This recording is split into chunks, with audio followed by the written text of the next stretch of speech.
Hey guys, welcome back to World of Tanks. I'm driving the ISU-152 again. Now in the last video I uploaded, it was close quarters combat, street fighting, which isn't really the home ground for this tank, so got a little bit of clip for you, where you get to be a long range sniper. Much more open map. Here we go. You can track T-34s, which is always nice. Not quite what we're looking for, but you know, we'll start somewhere. So yeah, on maps where you can actually do the sniping thing, you can have a lot of fun. Such is the nature of the BL-10. We have an IS, and whap, 857. It's 2/3 of his health, 3/4. Yeah, he's not going to be having a good game. And this is just the joy of having a nice sniper position in this tank, where you're not threatened. You can just take your time and wait for targets, like a Ferdinand that's already been shot. Whap. 727, first kill. And this is a great thing. I of course recommend binoculars when you're doing sniping. It'll give you quite the advantage in some situations. T-69. Make sure he's staying still, then we take the shot and take over half his health. Unfortunately our team all folded up the north, but that just means there'll be targets heading our way, so we'll take what shots we can.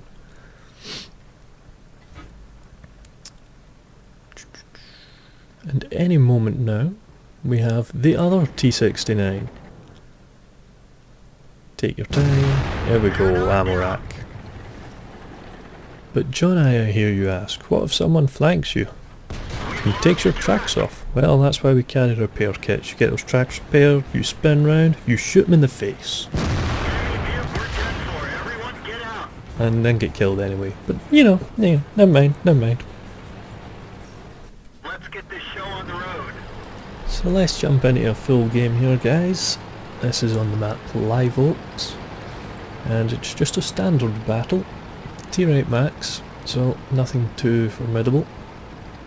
Not that it particularly matters. With this BL-10 gun you can handle most things.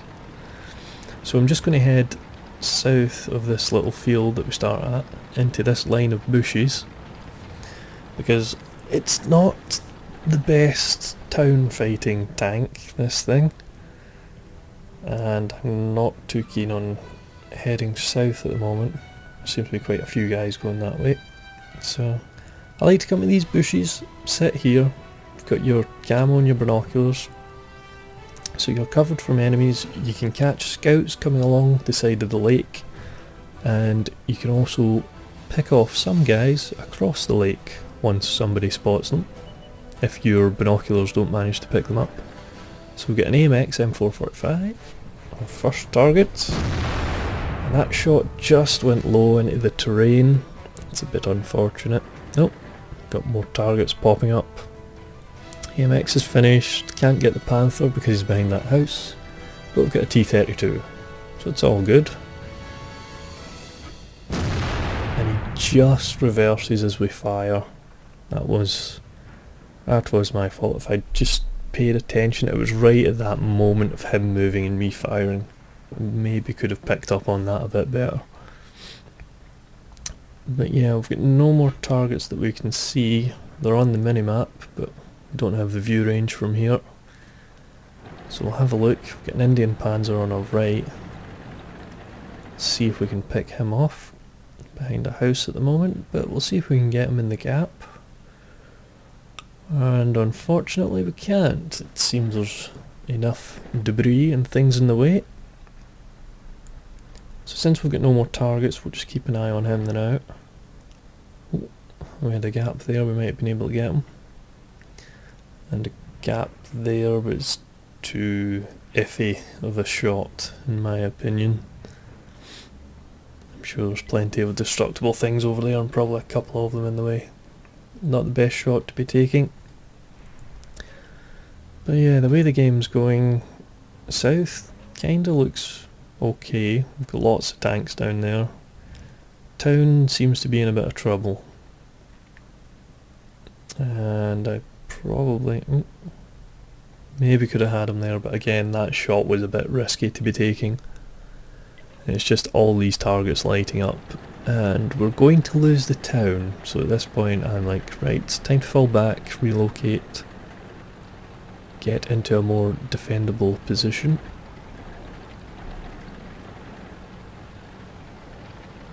Now my choices were questionable there, not really done anything in this game so far, but I feel like if I had headed up towards the town to help out there, it wouldn't have gone too well. Like I say, this isn't the best tank for town fighting.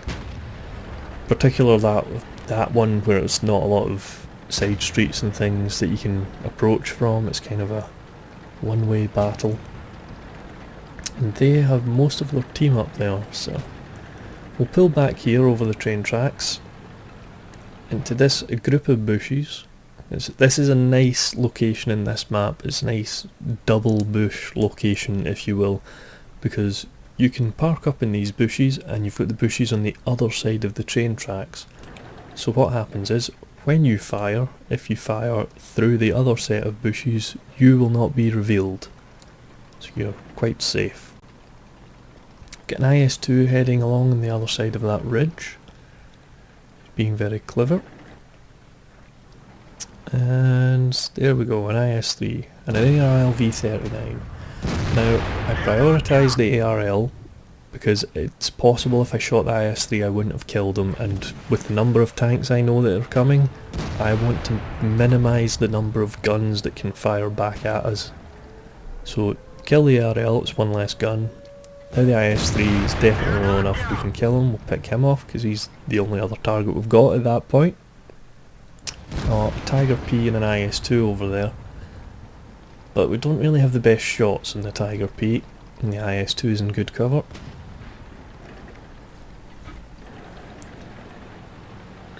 That Tiger P just keeps popping up and taunting us, but it's just his commander's hatch we can see. We could possibly make that shot, but I'm not willing to take the risk. And here we go, a Tiger 2. Pick him off. And that's one less to worry about, so that's us up to 3 kills, not bad. Oh, we see the IS-2 coming there, so what we done was we drove forward to get the back end of our tank into the bushes, so that we wouldn't be spotted by him. He backs off. Just keep our eye on that Tiger P, just in the off chance he does decide to come over or expose a little bit too much of him. Now the IS-2 there, we saw was retreating around the building, so we're making a guess there that he's going to come out this little gap. And he does, so we can kill him. That's us got our 4th kill. Now unfortunately all the guys that went south have been picked off. That's not good. Down to a 4v5. But we're just going to stay in this position. We've got the rest of your team behind us, so we're hoping they're watching our backs. And we just kind of need to keep our eye on the base at the moment, because we know the Tiger P's up here, and there's the Tiger 2. So we'll spin round, and at this point if I fire he'll see me, so I'm backing up, and there's a bush in the way we've seen, so we wait until he drives behind it, and then take the shot. And that saves us from being spotted by him, and it won't light us up for anyone else in their team. Take a shot in the back. From someone we can't see. Now it's AMX 1375, so we're turning around to get him. Kinda fortunately the Ferdinand was only in 2 health, so AMX prioritised him. That gave us the time to turn round and take out the AMX. And then the Tiger P is starting to make a move. And we know it's an IS there. So what we're doing is driving down there to put the dead Ferdinand between ourselves and the IS, so we can turn round and have a go at this Tiger P. High roll there, and we managed to set him on fire, so that will secure the kill. Now we can turn ourselves round to deal with the IS, down to a 2v2. Now this is kind of a mistake. Take a shot there, and we weren't reloaded, so any possible shots we had there, couldn't make them, because we weren't reloaded. So that was a case of we were trying to get in a position to shoot before we could shoot, which isn't a good practice, because things like that happen. We just took a shot from the IS for no reason, couldn't return fire, so we lost a good chunk of our health for nothing. Swapping to the other side of the Ferdinand there, seeing if it's got any better cover, but it doesn't really, so we're just backing off, deciding to try and get any more decent cover, so hopefully if the IS comes round he won't be able to see us and we can get aimed at him and get a shot off. And now we've got an Indian Panzer just lit up the other side of the train tracks. So I'm now worried about the Indian Panzer coming up a bit, then coming over the train tracks to flank me.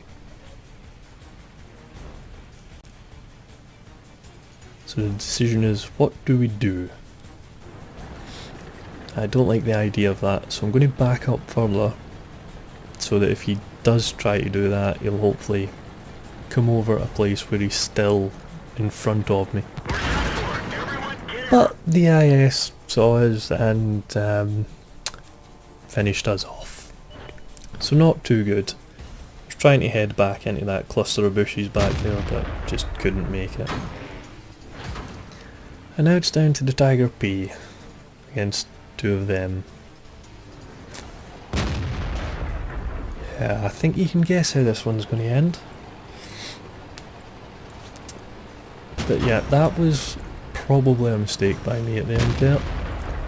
I think if I'd stayed up close to the Ferdinand it might have gone better. But hey, we live, we learn, we play tanks. And Tiger P is about to be finished off. That was so close. 7 kills. Oh well. Let's have a look at the stats. So we didn't quite manage to pull off the defence on that one, guys, but we did get a top gun, and we were only 1 kill shy of a Radley Walters medal. That would have been nice. But hey, as you can see, our stats for that one are, you know, fairly average. They're good, but they're not great. And this is actually what I want to talk about just now, is the mindset you need to improve your play in team games, any team game pretty much, but in this one we'll take the example. I could look at these stats and say, I got 7 kills. I done more than my fair share. The reason I lost that game was because of my team. That is an attitude I could take, that's an attitude a lot of people take, but that won't help you in any way. If you want to get better, how's that going to help you? It was my team's fault. Okay, so for the next game, there's nothing to help you improve your play.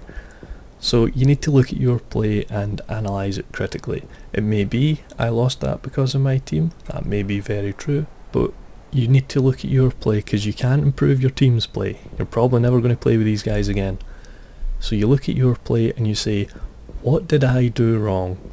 So let's think. At the end there, when I was falling back from the bushes, I possibly could have stayed there and trusted my teammate to keep the Indian Panzer locked down. I was worried about him coming over the tracks to get me in the side, so I felt like falling back to a more, what I thought would be a safer position. If I trusted that my teammate was keeping him locked down, I could have stayed there behind the dead tank, I think it was a Ferdinand, and just watched for the IS. Maybe that would have been better. Maybe my decision at the start was wrong when I went to the middle and sat in those bushes so I could cover, you know, across the way and snipe from afar. Maybe I would have been better just heading south down the train tracks with that portion of my team. So it's that sort of thing. You can look at a game like this and go, I got 7 kills and we lost. It wasn't my fault, I done my share, it was my team's fault. But that will not help you become a better player. You need to look at your own play and go, okay, what could I do better? It's as simple as that. Don't worry about everyone else, just look at your play and go, what could I do better?